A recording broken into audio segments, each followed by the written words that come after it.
용용이의 경제학 교실. 안녕하세요. 용용입니다. 지난 2달간 제가 했던 덕질을 하는 과정에서 우리가 알 수 있었던 경제 용어에 대해서 알아보는 시간을 가졌었는데요.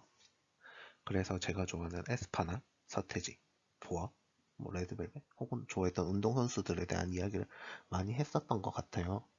그래서 제가 일상생활에서 경제 용어들을 어떻게 이해하면 좋을지에 대한 고민을 많이 했었는데요. 이번 달부터는 금리에 대한 이야기를 조금 해보려고 해요. 사실 요 책은 제목에 레드벨벳이나 에스파를 달면 조회수가 많이 올라가서 이제 에스파를 어떻게 더 이용해야 될까 혹은 레드벨벳을 어떻게 더 이용해야 될까라는 고민을 하기도 했었고요. 에스파 레드벨벳보다는 임영웅을 붙이면 더 좋지 않을까라는 고민도 하기도 했었는데요. 그러기보다는 이제 채널의 정체성을 잃어간다라는 느낌을 받기도 했었고요. 또 제가 채널을 처음 만드는 과정에서 우리가 일상적으로 사용하는 경제 상황들, 현상들에 대해서 조금 더 쉽게 이해하고 싶다라는 요청이 있어서 제가 채널을 만들게 됐었거든요. 물론 문제는 이제 그 채널을 만들어 달라고 요청했던 분들이 구독을 하지 않고 있는 걸로 알고 있긴 한데, 그래도 처음 목적 자체에 대해서 제가 다시 한번 상기하고 채널의 목적에 맞추어서 조금 이야기를 해보려고 해서 금리에 대한 이야기를 해보도록 하겠습니다. 우리가 최근에 뉴스를 보면 금리가 올랐다라는 뉴스가 굉장히 많아요. 금리가 올랐다는 사실이 어떤 의미가 있는지에 대한 고민도 우리가 해야 된다라고 생각을 하고 있고요. 또 이게 거시경제 전반에 미치는 영향들이 되게 많습니다.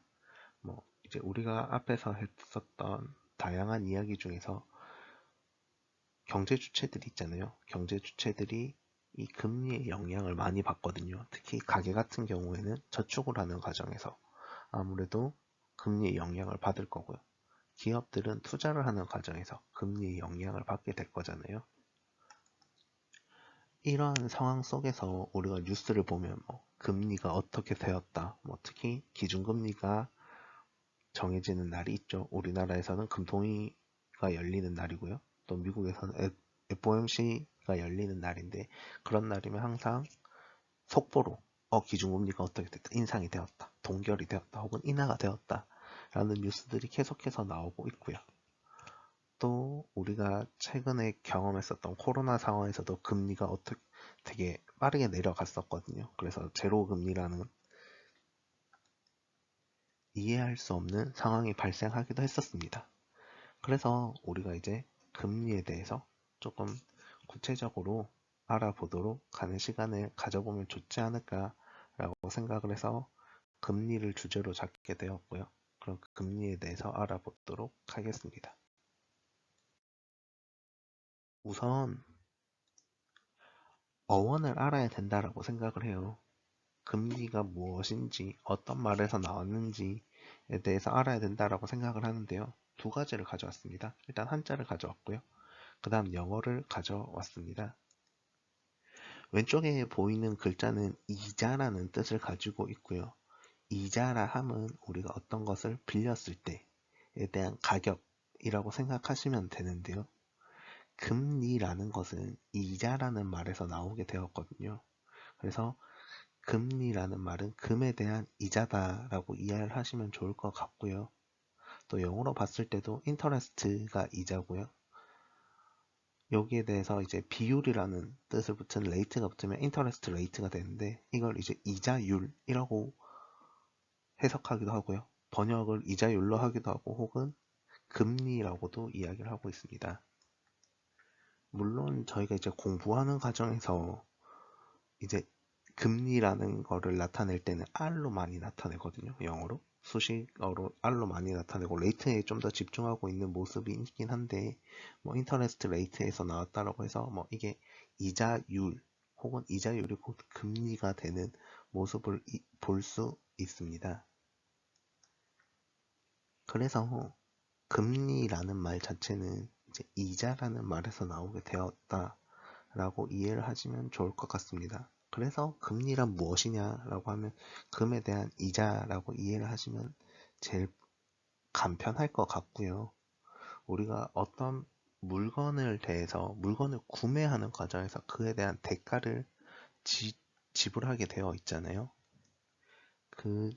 그때 지불하는 것을 우리는 가격이라고 이야기를 해요. 뭐 제가 에스파 CD를 산다든지 혹은 뭐 배구장의 티켓을 산다든지 하면 거기에 대한 가격을 내게 되잖아요. 그 가격을 내는 거고요. 이자라는 개념은 내가 어떤 물건을 사는 것이 아니라 빌렸을 때 가격이 되는 거잖아요. 우리가 학창 시절을 생각해 보면 뭐 사전을 놔두고 왔다든지 지우개가 없어졌다든지 차프심이 없어졌다든지 하는 경우 옆에 짝꿍한테 빌리는 경우가 되게 많아요. 이때는 주로 간단하게 빌려주고 돌려받는 개념이 되는데 이 과정에서 우리가 가격을 매기게 된다면 그것이 바로 이자라는 것이 되는 거고요. 이 과정에서 이제 돈을 빌렸을 때 붙는 가격은 이제 금리라고 이해를 하시면 좋을 것 같습니다. 그래서 금리라는 것은 돈을 빌렸을 때에 대한 대가 혹은 돈을 빌린 가격이라고 생각하시면 간단하게 이해를 하실 수 있을 것 같습니다. 그럼 우린 앞으로 금리에 대해서 어떻게 알아볼 것이냐라는 고민을 해야 될 텐데요. 일단 금리라는 것 자체가 물가의 영향을 많이 받고 있습니다. 이제 거시경제 책에서도 이제 우리가 보면 물가라는 것을 매우 중요하게 생각하고 있거든요. 우리나라의 중앙은행인 한국은행에서도 이제 목표가 세 가지 있는데 그 중에 하나가 물가 안정을 목표로 하고 있습니다. 그래서 이 물가 안정을 위해서 금리를 어떻게 하는 것이 좋은가라는 고민을 많이 하고 있고요. 그게 이제 금통위에서 하고 있는 일이라고 생각을 하고 있습니다. 그래서 물가에 어떻게 영향을 미치는지에 대해서 제일 먼저 알아볼 거고요. 그 다음에는 우리의 일상생활에서 우리가 투자라는 걸 하잖아요. 주식 투자도 하고 있고요. 요즘 뭐 비트코인도 많이 하실 테고 부동산 투자도 할 텐데 이때 자산 가격과 금리에 대한 관계도 알아볼 예정이고요. 그 다음에는 이걸 좀 더 넘어서서 해외에서 투자를 할 수도 있잖아요. 그러면 일반 자산 가격에다가 환율이란 개념이 또 붙게 되거든요. 이 환율까지도 금리와 어떤 연관이 있는지에 대해서 차근차근 알아볼 수 있는 시간을 가져보도록 하겠습니다. 질문 있으시면 댓글로 남겨주시고요. 구독과 좋아요는 필수입니다.